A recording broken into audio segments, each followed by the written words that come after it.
So I wanted to, before we start, tie in some loose ends and create a sense of continuity moving out of the sector of the chart that had to do with others. Because we talked about the sun in the 6th, 7th, and 8th, and that's a sector pertaining to others. Now we're going to the public sector of the chart. So we're going to the part of the chart that's very visible. And then one thing that I wanted to talk about in the last video with sun in the 8th house, I was saying that the sun dies in the 7th house. It's going through a kind of a regenerative process in the 8th house, and then it has to emerge back out in the 9th house. So I want to kind of like take us back to the 7th house for a second, if that's okay with you. Okay. Sure. Yeah. No, it's not okay.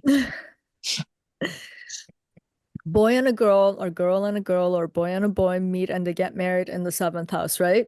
So we got two individuals creating a union where they have to come and cooperate now. One thing that happens with this concept of marriage is about merging, where two people get incorporated into one. That's why I was saying in the 7th house, the couple have to act like one entity, or the marriage itself is a separate entity where both of these individuals have to just orbit around this marriage entity, right? And then what happens, I mean, the 7th house is also opposing the 1st house. So your individual identity in some ways dies in the 7th house, because this is also a house that signifies endings and death. So this is another way of looking at the 7th house. So your individuality and your sense of self, especially with the sun there, comes to an end.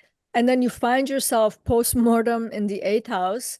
You have to go through the individuation process. And this is part of the regenerative process again. Because in the 6th house, we saw we were serving people in that sector of the chart about others.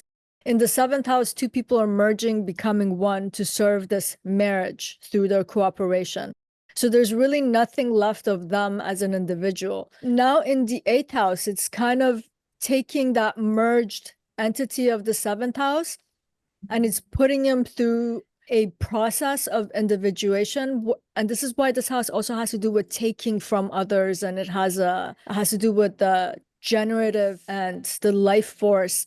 And then by the time we come out of the 9th house, that individuation process has occurred. It's kind of like going 1 + 1 = 3 now in the 9th house. Something more comes out of the 8th house than what went in. And I was describing that in the last video too. What goes in the 8th house is not what comes out of the 9th house. So I just wanted to kind of make that clear, because we go from a very dark, strange house, the 8th house, and then we come to this luminous house where now everything's crystal clear to a point that you can become a teacher, a guru. You become full of knowledge, philosophy, great values. It's like, how did this happen? But isn't that because you said you regenerated in the 8th house?